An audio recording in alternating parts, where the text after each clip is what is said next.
भाई जो गुरु वचन पे डट गे, कट गे फंद 84 के। बकरी पाती खात है वाकी काडी खाल, और जो बकरी को खात है उसका कौन हवाल।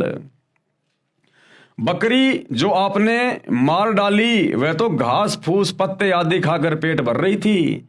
इस काल लोक में ऐसे शाकाहारी सरी पशु की भी हत्या हो गई, तो जो बकरी का मांस खाते हैं उनका तो अधिक बुरा हाल होगा।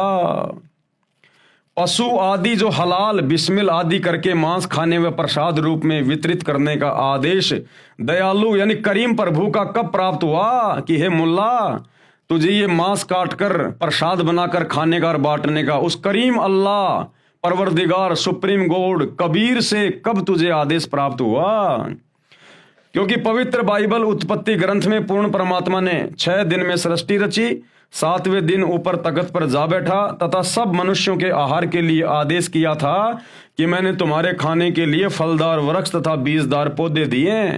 उस करीम यानी दयालु पूर्ण परमात्मा की ओर से आपको फिर से कब आदेश हुआ। वह कौन सी कुरान में लिखा है। पूर्ण परमात्मा सब मनुष्यों आदि की सृष्टि रचकर ब्रह्म जिसे अव्यक्त कहते हैं, शैतान जो कभी सामने प्रकट नहीं होता, गुप्त कार्य करता तथा करवाता रहता है, उसको दे दिया। यानी 6 दिन में यहाँ की सृष्टि रच के यहाँ का सारा ये कार्यभार उस सुप्रीम गॉड ने इस डुप्लीकेट अल्लाह इस शैतान को दे दिया कि ले भैया ये मेरे आदेश हैं, ये मेरा फरमान है। अगर इस प्रकार से लोग मेरे वचन में रह के अपना भक्ति करेंगे, अपना काम धंधा करेंगे तो ठीक है, यदि मेरे वचन की उल्लंघना की तो फिर घोर दंड के भागी बनेंगे। बाद में पवित्र बाइबल तथा पवित्र कुरान शरीफ या कुरान मजीद आदि ग्रंथों में जो विवरण है वह ब्रह्म यानी काल ज्योति निरंजन का तथा उसके फरिश्तों का है। अगर उसके बाद कुरान मजीद में, कुरान शरीफ में या बाइबल में अगर कहीं पर मांस खाने का जिक्र है तो वो शैतान के फरिश्तों का है, उस करीम अल्लाह का नहीं है। या फिर भूत प्रेतों का है। करीम अर्थात दयालु पूर्ण ब्रह्म अल्लाह कबीर का नहीं है। उस पूर्ण ब्रह्म के आदेश की अवहेलना किसी भी फरिश्ते व ब्रह्म आदि के कहने से करने की सजा भोगनी पड़ेगी। और एक उदाहरण दे रहे हैं गुरुदेव भगवान कि परमात्मा के संविधान को तोड़कर जो व्यक्ति शैतान के संविधान को मानकर ये उल्टे काम करेगा, मांस खाएगा, शराब पिएगा, चोरी जारी करेगा, वो फिर कैसे सजा भोगेगा। एक वो उदाहरण दे रहे हैं गुरुदेव। उदाहरण, एक समय एक व्यक्ति की दोस्ती एक पुलिस थानेदार से हो गई। उस व्यक्ति ने अपने दोस्त थानेदार से कहा कि मेरा पड़ोसी मुझे बहुत परेशान करता है। थानेदार यानी एसएचओ ने कहा कि मार लठ, मैं आप निपट लूंगा। थानेदार दोस्त की आज्ञा का पालन करके उस व्यक्ति ने अपने पड़ोसी को लठ मारा। सिर में चोट लगने के कारण पड़ोसी की मृत्यु हो गई। उसी क्षेत्र का अधिकारी होने के कारण वह थाना प्रभारी अपने दोस्त को पकड़ कर लाया और कैद में डाल दिया तथा उस व्यक्ति को मृत्यु दंड मिला। उसका दोस्त थानेदार कुछ मदद नहीं कर सका, क्योंकि राजा का संविधान है कि यदि कोई किसी की हत्या करेगा तो उसे मृत्यु दंड प्राप्त होगा। उस नादान व्यक्ति ने अपने मित्र दरोगा की आज्ञा मानकर राजा का संविधान भंग कर दिया, जिससे जीवन से हाथ धो बैठा।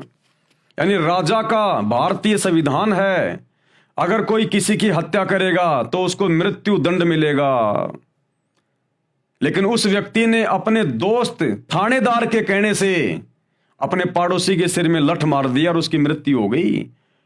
और उसके बाद राजा के संविधान अनुसार वही थानेदार जो उसी क्षेत्र का था अपने दोस्त को पकड़ के लेके आया और राजा के संविधान के अनुसार उसको जेल में डाला, उसको मृत्युदंड की सजा हुई। फिर तो गुरुदेव समझाना चाहते हैं कि उस पूर्ण परमात्मा राजा कबीर अल्लाह का संविधान है जो 6 दिन में सृष्टि रची। उन्होंने जो भी नियम बनाए कि मांस नहीं खाना, अगर मांस खाओगे तो ये दंड मिलेगा, नशा करोगे तो ये दंड मिलेगा। अब यदि उस परमात्मा के बाद कोई इस डुप्लीकेट अल्लाह, इस डुप्लीकेट खुदा, इस शैतान यानी काल की आज्ञा मानकर या उनके फरिश्तों की आज्ञा मानकर अब यदि कोई मांस खाता है, शराब पीता है, 2 नंबर के काम करता है, तो भैया वो कबीर अल्लाह की तरफ से दंड का भागी है, दंड का भागी।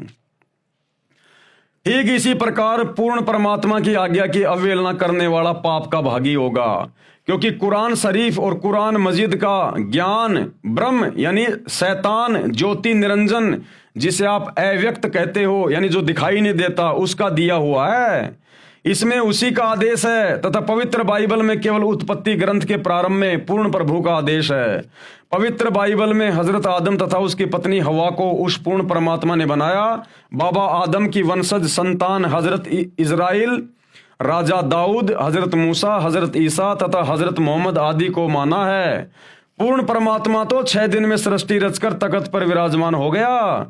उसके बाद सभी कतेबों का यानी उन पुस्तकों का ज्ञान, कुरान शरीफ आदि का ज्ञान इस ब्रह्म यानी काल ज्योति निरंजन यानी शैतान का प्रदान किया हुआ है।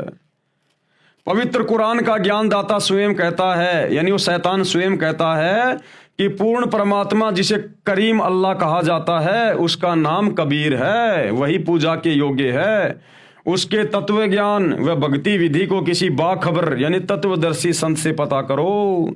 इससे सिद्ध है कि जो ज्ञान कुरान शरीफ आदि का है वह पूर्ण प्रभु का नहीं है। जब काजी के पुत्र की मृत्यु हो जाती है तो काजी को कितना कष्ट होता है। पूर्ण ब्रह्म अल्लाह कबीर सबका पिता है, उसके प्राणियों को मारने वाले से अल्लाह खुश नहीं होता।